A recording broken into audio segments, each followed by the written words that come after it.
کہ روئے دین کے ہر مسلمان کا تعلق مسجد سے ہے، اور وہ کوشش کرتا ہے اس بات کی کہ میرے مرنے کے بعد بھی کم از کم میری اولاد میں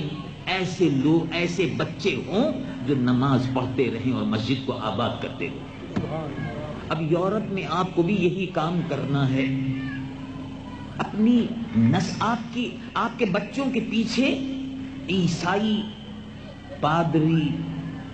جیسے شکاری کی، جیسے آپ نے دیکھا نا کہ شکاری جا کے چپ چاپ بیٹھ جاتا ہے، اور بگلے کو آپ نے دیکھا ہوگا کہ وہ بگلا دریا کے کنارے بیٹھا رہتا ہے، بالکل آنکھیں بند کیے ہوئے بیٹھا رہتا ہے۔ شکار یہ سمجھتا ہے کہ کچھ بھی نہیں ہے یہاں، مچھلی اپنا آرام سے دریا میں تیرتی رہتی ہے، اور جب بگلا دیکھتا ہے موقع لیتا ہے فوراً اس نے چونچ ماری اور اس کو پکڑ لیا۔ تو آپ یورپ کے اندر اپنے بچوں کو اگر اسی طرح سے آزاد چھوڑ دیا تو آپ کو شکار سمجھ کر پادری صاحب چپ چاپ بیٹھے ہوئے ہیں، ابھی آنکھیں بند کیے ہوئے۔ آپ یہ سمجھتے ہوں گے شاید کہ نہیں آپ کو کوئی نہیں دیکھ رہا، نہیں، عیسائی آپ کی فکر میں ہیں، اور جو آدمی عیسائیوں سے بچ جائے تو مرزائی اس کی فکر میں ہے۔ یہ بھی فتنہ ہے۔ تو یورپ میں اب وہ آ کر مسلمان نسل کو گمراہ کرنا چاہتے ہیں، عیسائی بھی، مرزائی بھی، نجدی وہابی بھی، یہ بھی لگے ہوئے ہیں۔ چاروں طرف سے یلغار ہے، اہل سنت و جماعت پر یلغار ہے۔ ایسے میں اپنے آپ کو بچانے کی اور ذمہ داری بڑھ جاتی ہے کہ جس طرح سے آپ کو اپنے بزرگوں سے ایمان کی دولت ورثے میں ملی، وراثت میں ملی، آپ کے باپ دادا آپ کو چھوڑ کر گئے۔ اب دیکھیے ہمارے بہت سے پاکستانی بھائی یہاں موجود ہیں، یہاں مدینہ الاسلام کی شکل میں یہاں جل رہا ہے۔ پاکستان کی سرزمین سے بھی جو لوگ آئے، ہالینڈ میں یا انگلینڈ میں، وہ بھی ایسے وہ خاص پیسہ ویسا نہیں تھا، آئے اور آنے کے بعد اپنا کام شروع کیا، اللہ تبارک و تعالیٰ نے ان کو برکتیں عطا فرمائی۔ اصل مسئلہ یہ نہیں ہے کہ پیسہ کتنا کما لیا، پیسہ تو آدمی جہاں جائے گا کمائے گا، کچھ نہ کچھ کھائے گا ضرور،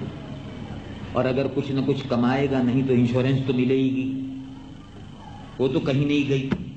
انشورنس وہ تو کہیں نہیں گئی، سوشل کہیں نہیں گئی، وہ تو ملے گی۔ اصل بات یہ ہے کہ مسئلہ یہ نہیں ہے کہ کیا کمائے اور کیا کھائے، پہلا مسئلہ یہی ہے کہ کس طرح اپنے ایمان کی حفاظت کرنی ہے، وہ ایمان جو آپ کے بزرگوں سے، حضور پر نور سید العالمین محمد رسول اللہ صلی اللہ علیہ وسلم، صحابہ رضوان اللہ علیہم اجمعین، امام اعظم ابو حنیفہ سید الائمۃ سراج الامہ رضی اللہ عنہ وارضا، غوث اعظم محبوب سبحانی سیدنا عبد القادر جیلانی، قطب الاولیاء قطب الاقطاب سیدنا سید ابو الحسن الشاذلی رضی اللہ عنہ، خواجہ بہاؤالدین النقشبند رضی اللہ عنہ سلطان الاولیاء، امام ربانی مجدد الفسانی شیخ سرہندی رضی اللہ عنہ وارضا، سلطان الہند ولی الہند عطاء رسول خواجہ معین الدین چشتی رضی اللہ عنہ وارضا، ان بزرگوں سے جو اسلام ہم کو پہنچا وہ امانت ہے ہمارے پاس، اب اس امانت کو منتقل کرنا ہے۔ اللہ رب العالمین جل جلالہ وعم نوالہ قرآن مجید و فرقان حمید میں ارشاد فرماتے ہیں، پھر غور فرمائیے، رب العالمین جل جلالہ وعم نوالہ ارشاد فرماتا ہے، یا ایھا الذین آمنوا، اے ایمان والو، قوا انفسکم واہلیکم نارا وقودھا الناس والحجارہ، اپنے آپ کو، اپنے اہل عیال کو دوزخ کی آگ سے بچاؤ۔ حضور پر نور سید العالمین محمد رسول اللہ صلی اللہ علیہ وسلم نے ارشاد فرمایا کہ تم میں سے ہر شخص نگہبان ہے، آپ اپنے گھر میں اپنی بیوی اور بچوں کے نگہبان ہیں، ان کو دوزخ کی آگ سے بچائیے، ان کو دین کی تعلیم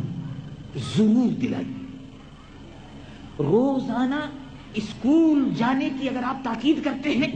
تو روزانہ قرآن پڑھنے کی، نماز کے سیکھنے کی اور پڑھنے کی تاکید بھی ساتھ ساتھ میری بہنیں اور میرے بھائی دیتے رہیں، یہ ان کی مذہبی ذمہ داری ہے۔ اس طرح آپ اپنے بچے کو دین سے اگر قریب رکھیں گے تو آپ سے بھی قریب رہے گا، اگر دین سے دور ہو گیا تو آپ سے بھی دور